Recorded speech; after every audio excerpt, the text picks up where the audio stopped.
Hello viewers, welcome back to our channel. This is Sanjeev from Code Love, and in this video we are going to start with the operators in Python. तो Python में basically 7 तरह के operators होते हैं, लेकिन हम 4 को discuss करेंगे Python के अंदर। बाकी 2 हमारे काम आएगा जब हम पूरे Python सीख लेंगे तब। ठीक है, अभी हमें सिर्फ 4 की जरूरत है। सबसे पहला है हमारे पास अर्थमेटिक ऑपरेटर, या right TH arithmetic, spelling mistake पे ध्यान देंगे। अर्थमेटिक ऑपरेटर होता है। फिर दूसरा होता है हमारे पास असाइनमेंट ऑपरेटर, असाइनमेंट ऑपरेटर। तीसरा है हमारे पास कंपैरिजन, कंपैरिजन। और चौथा है हमारे पास logical, logical operator.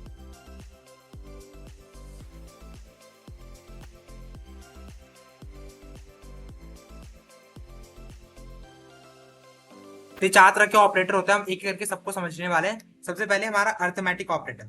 Arithmetic operator के अंदर क्या क्या होता है, जैसे प्लस हो गया, माइनस हो गया, मल्टीप्लीकेशन हो गया, डिवीजन हो गया और मॉडुलस हो गया, स्ट्रिक्ट फोर्थ फ्लोटेशन कहते हैं इसको। ठीक है। असाइनमेंट ऑपरेटर क्या है हमारे पास, जब हम किसी नंबर को ऐड करते हैं सेम नंबर के साथ, या मल्टीप्लाई करते हैं सेम नंबर के साथ, या आप उसको डिवाइड करते हो सेम के साथ, तब उस पर हमारा आता है अर्थमेटिक ऑपरेटर, असाइनमेंट ऑपरेटर। तीसरा कंपैरिजन, इसमें आएगा या तो इक्वल टू वाला, या तो इक्वल होगा, या तो ग्रेटर होगा, या तो स्मॉलर होगा, या तो इक्वल टू ग्रेटर होगा, या स्मॉलर और इक्वल टू होगा। ये होता है हमारा कंपैरिजन ऑपरेटर। लॉजिकल ऑपरेटर में आता है हमारे पास एंड और नॉट। तो इसके लिए आपको समझना पड़ेगा, एक तो टेबल होता है, ट्रुथ टेबल होता है, इसे बोलते हैं ट्रुथ टेबल ही कहते हैं शायद। इसके अंदर आपके पास ट्रू फॉल्स होगा, या तो ट्रू ट्रू होगा, या तो फिर फॉल्स ट्रू होगा, या तो फॉल्स फॉल्स होगा। ऐसे करके एक टेबल बनता है और पूरा चीज हम इसको एक्सप्लेन करेंगे एक एक करके। तो स्टार्ट करते हैं अर्थमेटिक ऑपरेटर के साथ। अर्थमेटिक ऑपरेटर तो बहुत सिंपल है, बहुत इजी है। इसमें क्या है, आपको अर्थमेटिक ऑपरेटर में क्या है हमारे पास, मैं इसको हैशटैग करके ARRARTH अर्थमेटिक ऑपरेटर, ऑपरेटर। ठीक है। अर्थमेटिक ऑपरेटर के अंदर आपके पास जैसे कि num1 है, इसकी वैल्यू आपने यूजर से ले ली, इनपुट एंटर एनी नंबर 1, कोई भी नंबर 1 करो, और num2 करो, int input enter any num2। 2 value हम यूजर से लेने वाले हैं। ठीक है, इसमें एक स्पेस, डन। अब मैं इनको ऐड करूंगा रिजल्ट के अंदर, आरी या सम कर सकते हो, सम 1 इक्वल्स टू के अंदर num1 को ऐड कर दे रहा है वो num2 के साथ। तो ये सिंपल असाइनमेंट ऑपरेटर का एग्जांपल है एक तरीके से। उसको आप प्रिंट कर दो सम 1 के साथ, डन। हम रिजल्ट यहाँ पे देख सकते हो, हमारा साइड में रिजल्ट आ रहा है। 7 12 डाला और 23 डाला तो ऐड करके 35 आ गया। इसी तरीके से आप सारे चीज कर सकते हो, सम, मल्टीप्लीकेशन, डिवीजन, मल्टीप्लीकेशन और डिवाइड। तो ये सिंपल सा अर्थमेटिक ऑपरेटर का एक एग्जांपल है। बस मैं क्या करूंगा, यहाँ पे जाके डिजिट को चेंज करूंगा, ठीक है, समझने के लिए। और you can see that the data, अभी तो डेटा सेम ही देगा, लेकिन यह मल्टीप्लाई अलग दे रहा है, डन। तो हमारा ये सिंपल अर्थमेटिक ऑपरेटर है। अभी नेक्स्ट हम देखने जा रहे हैं अर्थमेटिक के बाद logical operator, assignment operator.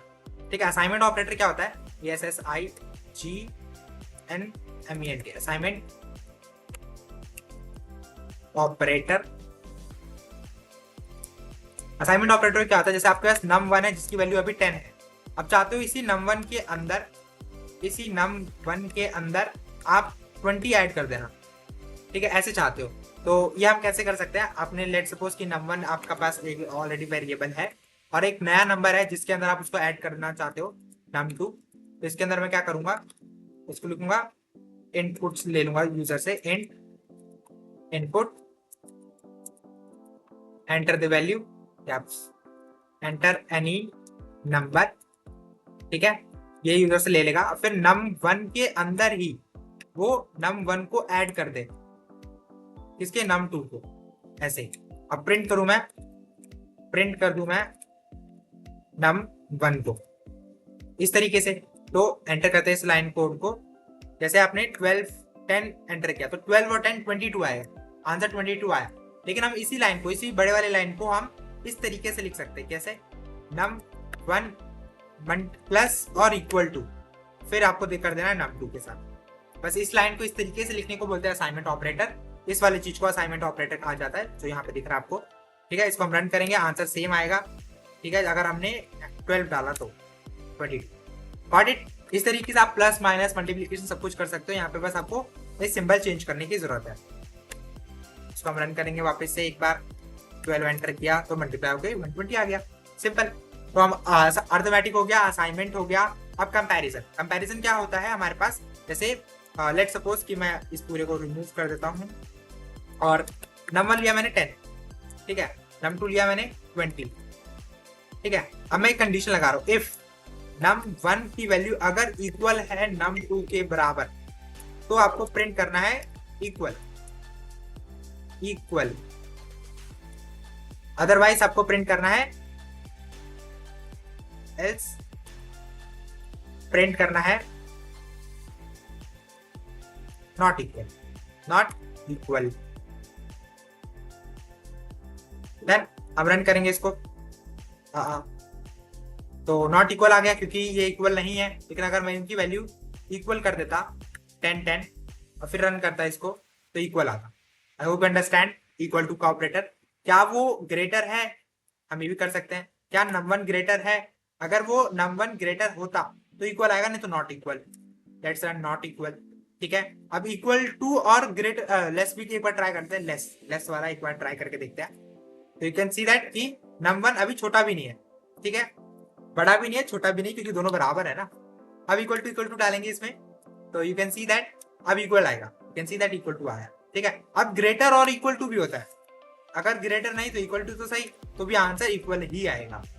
I hope understand. This is called arithmetic operator. जो मोस्ट इंपॉर्टेंट हमको समझने वाला वो है हमारे पास ये वाला, क्या बोलते हैं, लॉजिकल, सॉरी, लॉजिकल ऑपरेटर्स को समझते हैं अब जल्दी से। लॉजिकल ऑपरेटर कैसा होता है? इसके लिए हमारे पास एंड और नॉट चाहिए होता है। सबसे पहले नॉट को समझते हैं। नॉट कैसे काम करता है? अगर हमारे पास कोई चीज ट्रू है तो उसको फॉल्स कर देगा।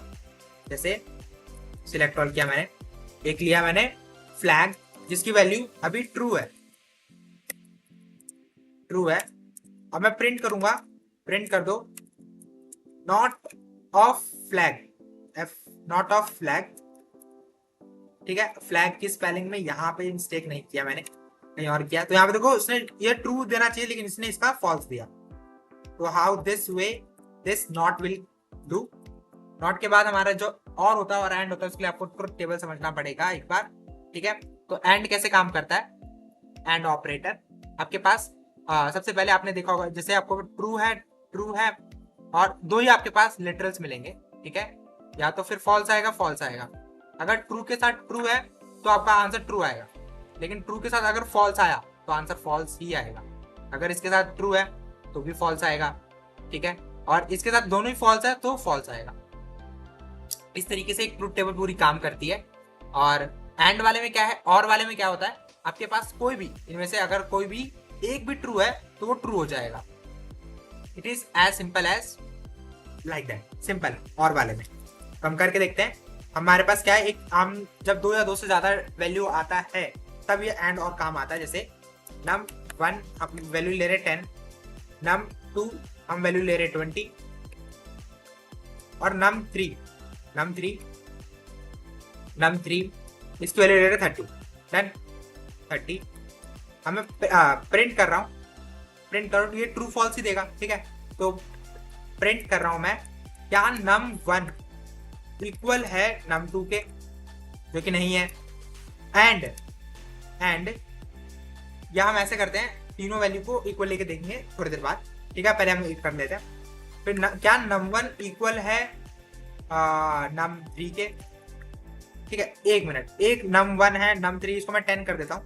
तो अगर मैं एंड लगाऊंगा तो इसका आंसर फॉल्स आना चाहिए, क्योंकि ये वाला तो ट्रू है, num1 num3 के इक्वल है, लेकिन num1 num2 के इक्वल नहीं है, तो इसका आंसर फॉल्स आना चाहिए, राइट। हम एक बार रन करके देखते हैं, तो फॉल्स आया।